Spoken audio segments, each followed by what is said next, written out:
आज हम लोग एक थोड़ा डिफरेंट टॉपिक के बारे में बात करने वाले हैं। आज हम लोग बात करेंगे इंडिया के ओलंपिक परफॉर्मेंस के बारे में। बिल्कुल, पिछला ओलंपिक्स में भी इंडिया बहुत अच्छा परफ़ॉर्म किया था। इस साल मैं बोलूँगा उतना अच्छा शायद से नहीं किया, पर फिर भी मेडल्स आए हैं इंडिया के पास।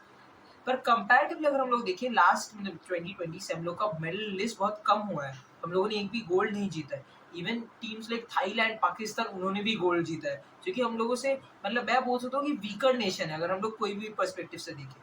तो अगर हम लोग ऐसे मतलब कंपेयर हम लोग ज़रूर नहीं कर सकते कि इंडिया में बहुत ज़्यादा प्रॉब्लम्स है, इंडिया में पॉपुलेशन है, गरीबी है, ये सब बात हम लोग को हटाए अगर हम लोग फिर भी अगर हम लोग देखें तो it's not up to the mark. जी, बिल्कुल। और इंडिया के लिए हमारे लिए पहले मेडल लाते हैं मानु भाकर। मनु जी, भाकर बिल्कुल। लास्ट ईयर की तरह भी वुमेन ने पहला मेडल लाया हम लोग के लिए इस बार भी। और मनु भाकर ने ब्रोंज मेडल लाया शूटिंग में, वो एक बहुत बड़ी बात है। शूटिंग अगर हम देखें बहुत ही कॉम्पिटिटिव स्पोर्ट है, तो वहाँ पे ब्रोंज मेडल लाना भी I think is equal to gold. जी, बिल्कुल, मतलब कुछ पॉइंट्स का कुछ 1-2 पॉइंट का डिफरेंस रहता है, बहुत कॉम्पिटिटिव गेम है। बिल्कुल। बिल्कुल, एक सोलो में गोल्ड लाया, फिर वो डुओ में भी गोल्ड लाया है। हाँ, मेन वुमेन डुओ में उसमें ही मनु भाकर थी और उनके साथ जो थे उनका नाम मुझे नाम अभी याद याद नहीं नहीं है, है अभी। लेकिन उन्हें भी वो दोनों वो भी मिलके बहुत अच्छा खेला है। बिल्कुल, बिल्कुल। और जब ओनली मेंस में स्वप्निल कुशाली ने गोल्ड जीता है और वो भी ब्रोंज़ जीता ब्रोंज जीता है। है, सॉरी वो भी मैं बोलूँ तो बहुत ही बड़ी बात है। क्योंकि शूटिंग में हम लोगों ने मेंस में कभी भी कुछ मेडल नहीं जीता था। स्वप्निल कुशाली ने पहली बार मेडल जीता है शूटिंग में, तो ये एक बहुत बड़ी बात है। और अगर हम लोग देखें नीरज चोपड़ा का परफॉर्मेंस, कल रात को ही मैच था, तो ये सब ठीक है। नीरज चोपड़ा ने अच्छा परफॉर्मेंस किया मैं बोलूँगा। पर अगेन हम लोग हारे हैं पाकिस्तान से, मतलब ये बहुत बड़ी बात है। और अगर हम लोग देखें पाकिस्तान ने सिर्फ एक ही मेडल जीता है, पर वो मेडल गोल्ड है। इसीलिए अगर हम लोग ओलंपिक्स टैली देखें तो वो हम लोगों से ऊपर चले गए हैं। जी, बिल्कुल। और नीरज चोपड़ा का बात करूँगा मैं, और क्योंकि वो जो इस मतलब 1-2 साल से इंजरी से गुज़रे, उसके बाद भी खड़े होके जो सिल्वर मेडल लाए, हैट्स ऑफ टू हिम। बिल्कुल। और अगर हम लोग बात करें कि विघ्नेश फोगट के बारे में, तो उनका बहुत खराब लगा है मुझे ये कि 100 ग्राम ओवरवेट और लोग क्या मज़ाक उड़ा रहे हैं कि आप बाल काट देते, आप ये कर लेते, आप वो कर लेते। मतलब कोई एक एथलीट के जगह पे ना होके ये सब कमेंट पास करना I think it's totally rubbish. जी, बिल्कुल, वो बहुत कोशिश किए थे, वो सारे रात नहा सो के वो मतलब बहुत वर्कआउट्स किए थे, वो अपना ब्लड भी देने का कोशिश किए थे ताकि वेट गिर जाए, लेकिन वो 100 ग्राम की वजह से नहीं हुआ, ओलंपिक रूल की वजह से। लेकिन जो मतलब सब बोल भी रहे हैं, उन्हें सिल्वर एटलीस्ट मिलना ही चाहिए, क्योंकि सेमीफाइनल तो उन्होंने अपने पूरे अंडर वेट मतलब वेट में रह के हक से जीता है। बिल्कुल। और मेरे लिए तो विघ्नेश फोगाट का ये बहुत बड़ा अचीवमेंट है। और ये 100 ग्राम वाला सीन पे अगर हम लोग ज़्यादा बात ना करें तो ही अच्छा है, पर I don't think it's a fair way to compare anything. बिल्कुल। और उसे छोड़कर अगर हम पॉजिटिविटी में जाए विनेश फोगाट के बारे में, वर्ल्ड नंबर 1 जो आई थिंक मतलब लगभग 50 से भी ज़्यादा मैच अनबीटन थे, हाँ। अनबीट मतलब उनको कभी इंटरनेशनल में हारे ही नहीं है वो हाँ, लास्ट 5 साल से। तो उनको उनको हराया हराया है, है। तो ये एक बहुत बड़ी बात है। और हम लोग वैसे ही बैडमिंटन देखिए, लक्ष्य सेन भाई व्हाट अ प्लेयर मैं ज़रूर बोलूँगा।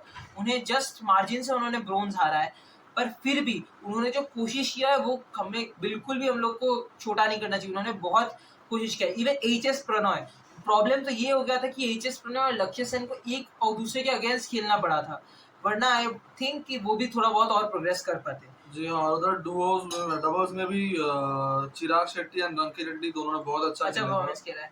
और अगर हम लोग बात करें इस बार ओलंपिक्स में मुझे जो लगा है कि इंडिया का एथलीट्स का परफॉर्मेंस खराब नहीं हुआ है, पर हम लोग मेडल में नहीं मिला हम लोग को। बिल्कुल, बहुत में 4th आया, जैसे मीराबाई चानू वेट लिफ्टिंग में 4th हाँ। आया, तो बहुत में से 4th आया। और मीराबाई चानू ने तो अपने बोला भी है कि उनका थोड़ा प्रॉब्लम था, उनका पीरियड्स चल रहा था, तो इसीलिए उन्होंने मेडल नहीं जीत पाए।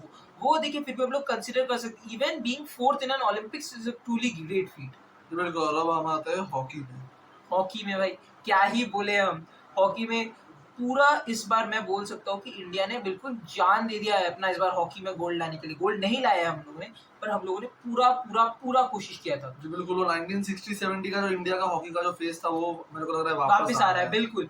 हम लोगों ने ऑस्ट्रेलिया को हराया इतने सालों के बाद। अगर मैं वो भी छोड़ दूं, हम लोगों ने सेमीफाइनल्स मार्जिन से हारा है। अगर हमने हमारे कैप्टन हरमनप्रीत लास्ट में वो चांस कन्वर्ट कर देते, मैं उनको बिल्कुल ब्लेम नहीं कर रहा, पर अगर वो कन्वर्ट हो जाता तो हो सकता है कि हम लोग आज फाइनल खेल रहे होते या फिर हम लोग के हाथ में गोल्ड होता।